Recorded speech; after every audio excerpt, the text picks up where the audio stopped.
Gyvenimas sodų bendrijoje prie Kauno marių dažniausiai būdavo ramus ir paprastas. O, žinoma, būdavo visokių kivirčų su kaimynais, ar kas mėgdavo stipriau lenkti taurelę ir kelt problemas. Tačiau bendrai 86 sulaukusi Valerija neturėjo per daug ko skųstis. Rodės, visko gyvenime užtenka. Tiesa, sodai buvo smagu, bet dabar į savo dienas leido Maironio gatvėje, 3 aukšte įsikūrusiame mažame butelyje. Tokio garbaus amžiaus dabar reikėjo daugiau ilsėtis, o jos geriausias draugas, didelis vietoje nenustykstantis katinas, palaikė jai kompaniją kasdien. Bet poilsis visada galėdavo palaukti, jei tik būdavo kokios netvarkos namuose. Valerija mėgo viską laikyti tvarkingai.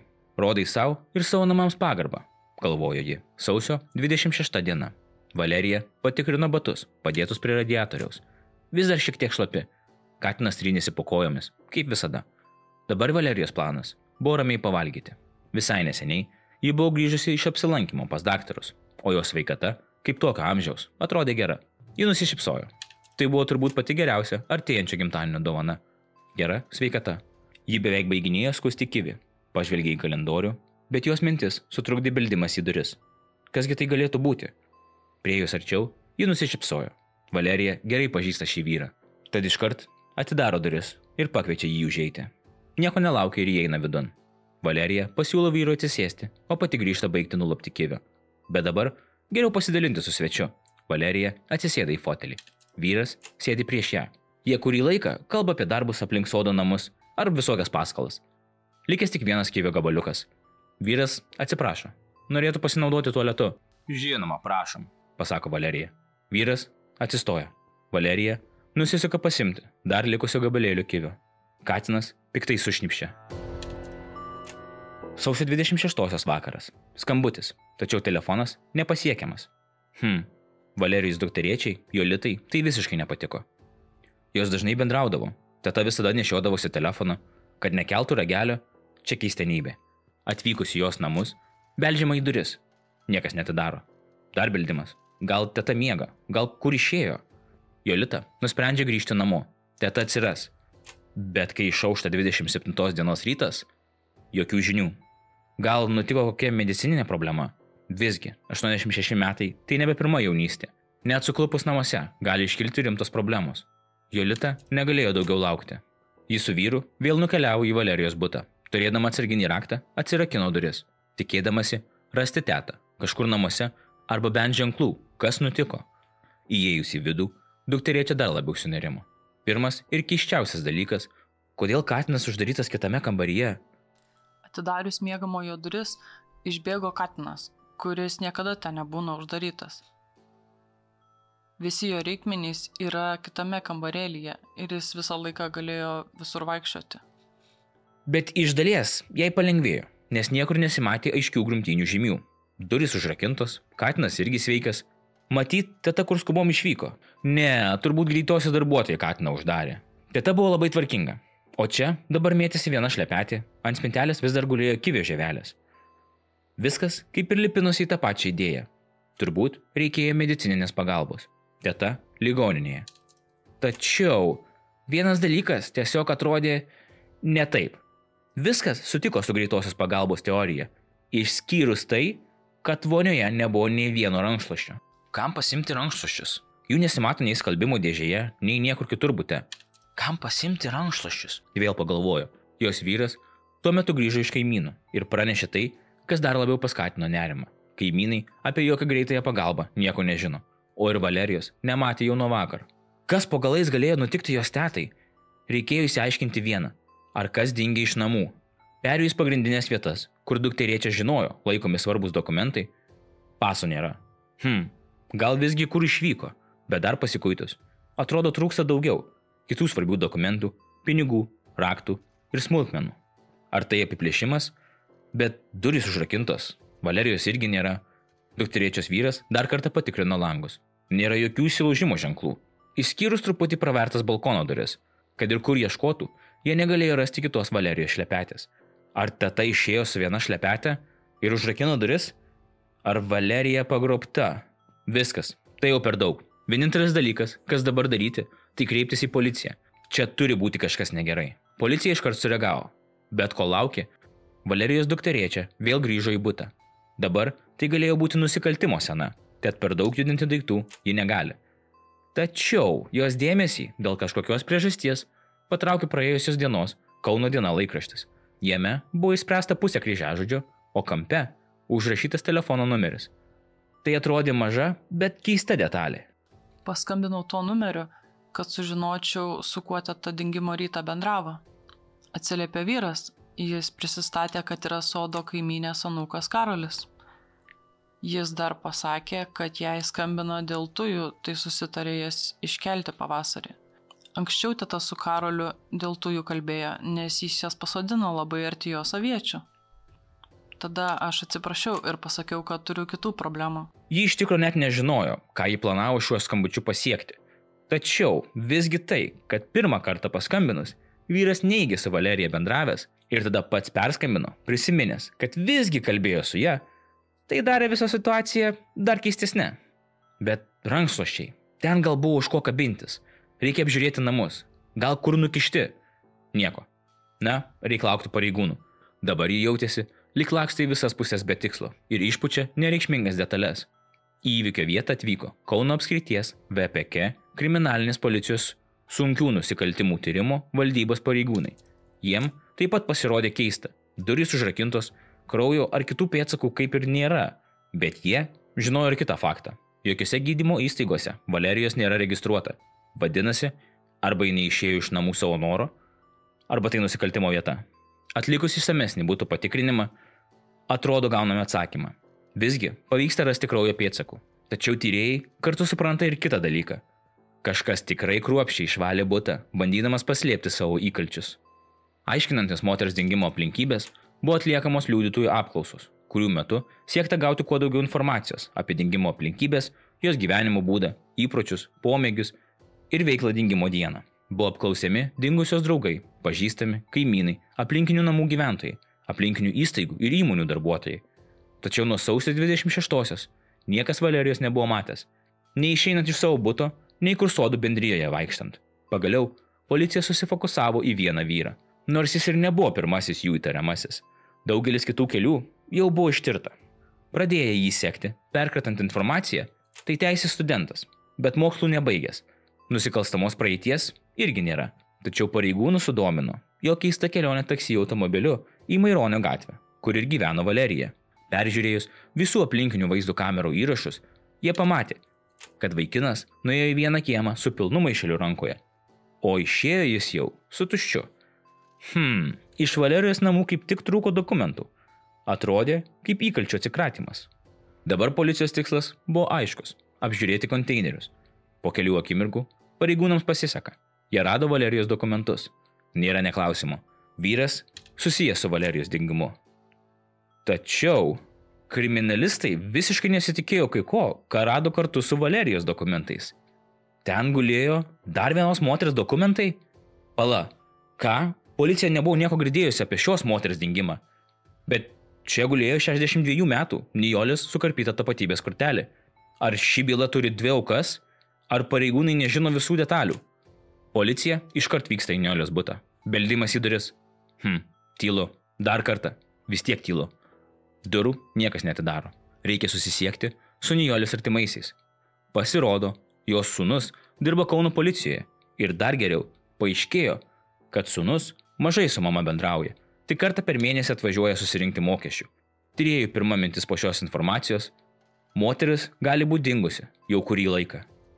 Nors tai, jog apie dingusią moterį nebuvo sukelta daugiau bangų, pareigūnus šiek tiek glumino, tačiau svarbiausias dalykas – kaip vyras, kuris įtariamas Valerijos dingimu, susijęs su Nijole. Policija turi patekti į butą. Tad jų kolega, Nijolės sūnus, atvažiavęs atrakino buto duris. Iškart ant vienų iš jų buvo pastebėtos kraujo dėmės. Tarp daugybės maišų, kuriuose prasmirdė drabužiai, rasta ir krauju ištepta vandens maišytuvo rankinėlė. Bute buvo netvarka. Drabužiai išimti iš spintų. Čia jau atrodė kaip tikra nusikaltimo vieta. Ne taip tvarkingai, kaip pas Valeriją. Tačiau keistas dalykas jungė abi nusikaltimo vietas. Ir čia buvo dingę rankšluosčiai. Pakalbėjus su kaimynais, viskas pagaliau sukrito į vietas. Pasirodo, jų sekamas vyras gyveno toje pačioje laiptinėje. Ir dar daugiau, tai buvo Valerijos ir Nijolės kaimynas. Tas pats Karolis, kuris tariamai derino su Valerija dėl tujų iškasimo. Ir tai, kaip ši byla įsirutulios, bus vienas keisčiausių tyrimų ir nusikaltėlių, apie kuriuos aš esu skaitęs.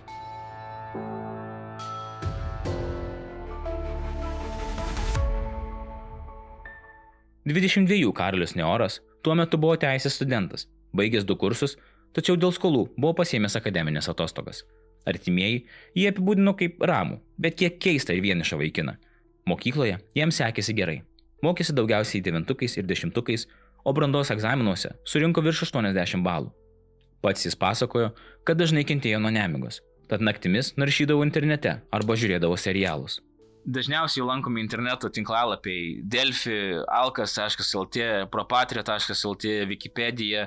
Iš esmės domiuosi viskuo, išskyrus matematiką ir fiziką.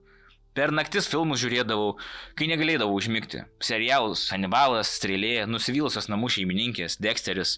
Savo gyvenimą dėstė Karolis. Jis taip pat prisipažino, kad jį nuo vaikystės kamavo įkyrios mintys, o dar pradinėje mokykloje jam kartais kildavo noras smurtauti prieš žmones. Draugų turėjau iki 5 klasės, kol buvau normalus. Po to buvau per daug užimtas savimi. Įsivaizduokit, bendrauji su žmogum, o tau galvoje kyla mintis, kad jis ėda tavo smegenis. Bet apie tai niekam nepasakojau, nes buvau prie to pripratęs. Įsivaizduokit. Šitą žodį Karolis panaudos dar daug kartų. Turbūt bandydamas pasąmoniškai įtikinti tyrėjus, kad, yra psichologiškai nesveikas. Mane kamavo 1000 įkyrių minčių. Įsivaizduokit, jūs sau sėdit ramiai namuose ir staiga pradedat galvoti, kaip jūs sustabdo policija ir viskas baigėsi gaudynėmis, žudynėmis. Arba kyla mintys išmesti savo šunį per langą. Arba mamą išstumti. Kitaip nužudyti mamą, močiutę, savo kaimynus. Man tokios mintys ateidavo visada, šiaip savo. Tokie jo pasisakymai galėjo sukelti tyrėjams klausimų. Ar jis tikrai serga psichikos liga? Ar tiesiog sąmoningai kuria įvaizdį, kuris ateityje padėtų jam teisme? Nors pats įtariamasis neprisipažino nužudęs kaimynę, jis neslėpė, kad ją niekino dėl nuolatinio triukšmo. Nepykantą galiu jausti lygiaverčiam žmogui, o panieką žemesniam už save. Panieką jaučiau, nes ji nuolat buvo įsijungusi televizorių, ištisas paras. Dėl triukšmo krauščiausi į kitą kambarį. Kelis kartus iš jos buto, per lubas prabėgo vanduo, o mano močiutės bute net apipelijo sienos. Nors Neoras neigė kaltę, įkalčių buvo daug. Buto vietoje rasta ne tik dingusios moters, bet ir jo paties kraujo. Be to, nusikaltimo dieną jis paskambino savo močiutei iš aukos telefono. Skambinau jam į telefoną, bet jis nekėlė. Tada man paskambino nepažįstamas numeris. Supratau, kad tai Karolis. Jis pasakė, kad greit grįš ir padėjo ragelį. Kai bandžiau vėl skambinti tuo numeriu, niekas nekėlė. Jis grįžo tik kitą rytą. Po nužudimų jis grįžo į nusikaltimo vietą ir bandė naikinti įrodymus. Užtat net nusipirkė specialią 400 vatų lempą, leidžiančią aptikti biologinius pėdsakus. Bet Karolis nebuvo toks protingas, kaip galvojo, ir pėdsakų paliko apščiai. Karolis neneigė padaręs klaidų savo tobulų nusikaltimo plane, bet kartu pašiepė tyrėjų darbą. Klaidos buvo padarytos, pirštą persirėžiau, kraujo tai prilašėjo. Gi visko nesužiūrėsi, bet čia tyrėjai tirti nemoka. Karolis tiek tyrėjams, tiek psichikos sveikatos ekspertams kalbėjo vis besikeičiančias istorijas ir motyvus. Aš nesuinteresuotas jums nieko atskleisti, bet techniškai viską prisimenu. Reikia pradėti nuo to, kas jį per žmogus buvo. Jos bute sąvartynas, kvapai visokie iš viršaus. Nešvaros, alkoholio, tabako, triukšmas, tiek man nervų prigadino. Tyrėjo paklaustas, ar bandė naikinti įrodymus, Karolis atsakė, na taip, bet intensyviai viskas vyko. Tardomas apie nužudimų detalės, jis kartais tvirtino neatsimenantis nieko, kas įvyko sausio mėnesį, o kartais prisipažindavo nužudęs moteris ir net žadėdavo parodyti, kur yra jų kūnai. Tačiau vėliau vis apsigalvodavo. Teismo ekspertai iš viso atliko net 2 psichiatrinės ekspertizės, kurios parodė, kad Karolis buvo pajėgus suprasti savo veiksmus ir atsakyti už juos, o tai rodo visišką abejingumą. Vieną rytą buvo tokia mintis, idėja apie tai, paskui buvo tarsi karkasas galvoje, apmatai ir vėliau to darimas. Kas keisčiausia, žvėriškai sekėsi, kad niekas nieko nematė, negirdėjo, nei aš slėpiausi, nei ką, gal to garso ir nebuvo praktiškai. Žmonės visai nepastebėjo. Buvo karkasas, nebuvo viskas labai aišku, ką reikia daryti. Kartais buvo ilgai vaizdiniai rutuliojami. Lygiai taip pat jis kalbėjo ir apie kitą nužudimą, tačiau detalių, ką tiksliai padarė, taip ir neatskleidė. Techniškai viską atsimenu. Žinau, kaip viskas vyko nuosekliai, o kokios tos vidinės paskatos, tai nesakysiu, nes man tai nenaudinga. Sakė jis, turbūt tikėdamasis, kad tie 2 metai teisės mokslų jam davė pakankamai, kad, kaip liaudiškai sako, išsivartytų. Bet realybė buvo kitokia. Buvo atliktos kratos jo bute, automobilyje, sodo namelyje, atliktos įvykio vietos apžiūros Nijolės bute, kurių metu rasti tyrimui reikšmingi daiktai, objektai ir pėdsakai, patvirtinantis, kad Karolis Nioras atliko šiuos nusikaltimus. Tačiau čia labai svarbu paminėti, kad kaip suprantu, nei pavaugti daiktai, nei aukų kūnai niekada nebuvo rasti, net po visų metų ir po visų kratų. Nerastas nei vienas pėdsakas, apart kelių kraujo lašų abiejose butuose. Jis dažnai teisindavosi amneziją, o tyrėjams jis aiškino, kad visai atsitiktinai automobilyje rado maišelius su Valerijos dokumentais ir pjūklelį, o kaip viskas atsidūrė pas jį, nepamena. Kai viską radau, jaučiau, kaip suko vidurius iš baimės ir susijaudinimo. Tų daiktų neturėjo pas mane būti. Iš pradžių pagalvojau, kad Valeriją apvogiau, bet pamatęs pjūklą, pamaniau, kad ją nužudžiau. Ramiai dėstė Karolis, tačiau atsakinėdamas į tyrėjo klausimus, teigė, kad nei gėdos, nei kaltės dėl nieko nejaučia. Pjūklas buvo švarus, bet pagalvojau, kad ją supjauščiau. Taip galvojau, nes tai logiška, jei randi pjūklą, svetimo žmogaus daiktus, nieko neprisimeni, tai tiesiog apie tai pagalvoji.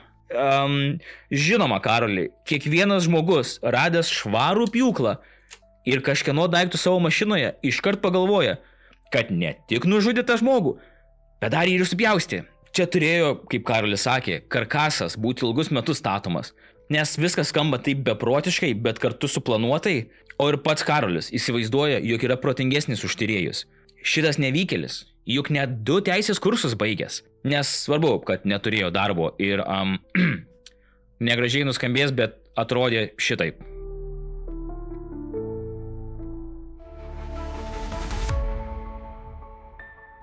Teisme jis keitė ir keitė savo parodymus. Neprivalau nieko įrodinėti, nes prokuroras privalo įrodyti mano kaltę, pareiškė jis. Vaikinas ne tik atsisakė pasakyti paskutinį žodį, tačiau net neskundė pirmosios instancijos nuosprendžių. Esu ir visada būsiu teisus. Nusprendžiau neteikti jokių paaiškinimų, nes teisinasi tik kaltieji. Skaitydamas teismo raštus, jis vis šaipydavosi iš pareigūnų. Cituojamas tekstas yra labai nerišlus. Aš taip niekada nekalbu. Liaudiškai kalbant, tai išvartimas ir pritempimas. Valerijos giminaitė dar prisiminė, kad maldavo Karolio, jog šis pasakytų, kur paslėpė tetos kūną. Jį kriminalistai atvežė į tetos namus. Aš atrakinau duris. Mažai klausiau, ką jis kalba. Virtuvėje parodė, kur buvo peilis ir nuluptas kivi. Kambaryje sakė, kad sėdėjo ant fotelio dešiniau, o teta sėdėjo ant kito fotelio priešais jį. Fonėje jis rodė, kur buvo kraujo dėmės. Tada maldavau jo, kad atiduotų kūną, bet jis atsakė, kad jam gaila, jog taip įvyko, bet jis neprisimena, kur padėjo. Jie net buvo pasitelkę ekstrasensų pagalbą, kurie sudarė žemėlapius, kur galėtų būti kūnai. Deja, nieko tose vietose rasti nepavyko. Gruodžio 19 dieną Kauno apygardos teismas paskelbė nuosprendį 2 žmogžudystės byloje – kalėti iki gyvos galvos. Teismas nustatė, kad Karolis savo aukas pasirinko apgalvotai. Abi moterys buvo vienišos, nusikaltimai buvo suplanuoti. Pirma, pasisavinti dokumentai ir finansiniai ištekliai. Vėliau, sunaikinti nusikaltimo pėdsakai. Vienos aukos kūnas, kaip manoma, buvo sukapotas ir paslėptas. Dėl kitos aukos visiškai neaišku. Baudžiamojoje praktikoje jau buvo atvejų, kai žmonės buvo nuteisti už žmogžudystės, nerandant kūno. Tačiau ši byla ypač išsiskiria savo žiauriom detalėm ir nusikaltimo slėpimo mastu. Viena keisčiausių bylų. Techniškai jokių aukų kūnų ar net jų dalių net ir dabar nerasta. Tad teigti, kad moterys yra mirusios, kaip ir negalime. Turime žudiką, kuris vienu metu pripažįsta savo kaltę ir nori rodyti, kur kūnai, kitu nereaguoja į jokius klausimus ir elgiasi lyg yra protingesnis už visus kitus. Už visą tai gavo bausmę iki gyvos galvos. Ar aš abejoju Karolio kalte? O dieve, tikrai ne. Nė trupučio. Nė vienas nekaltas žmogus taip detaliai apie pyktį aukai nekalbėtų. Tik skaudžiausia, kad aukų artimieji negali jų palaidoti. Kūnai kažkur paslėpti ir galbūt niekada neatsiguls užtarnautam poilsiui. Tokios bylos, kur negalima ištraukti informacijos iš žudikų, mane labiausiai domina. Kaip galėtume išspręsti tai, kaip galėtume ištraukti informaciją iš tokių monstrų, skenuoti jų smegenis, tiesos serumas, melų detektorius, kas jau seniai įrodyta, kad yra labiau pseudomokslas. Ar dar kokią technologiją, kurią atrasim kitais metais. Norėčiau tikėti, kad ekstrasensai iš tikro gali padėti, bet kaip matėte, net jie negali nieko pasakyti.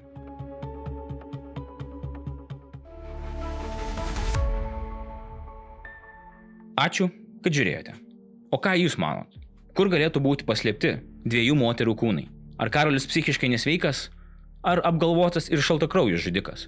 Visada lauksiu jūsų komentarų. Tad nesidrovėkit. Paspaudus patinka, užsiprenumeruojant ar pasidalinus video su draugu, visada gaunate karmos taškų. Mano turinys visada bus nemokamai, tačiau jeigu norit prisidėti prie šio projekto, tai galit padaryti vienkartinėmis donacijomis per Contribui sistemą. Dėkui dar kartelį už jūsų laiką, likit sveiki, likit budrus ir pasimatysime kitą kartą.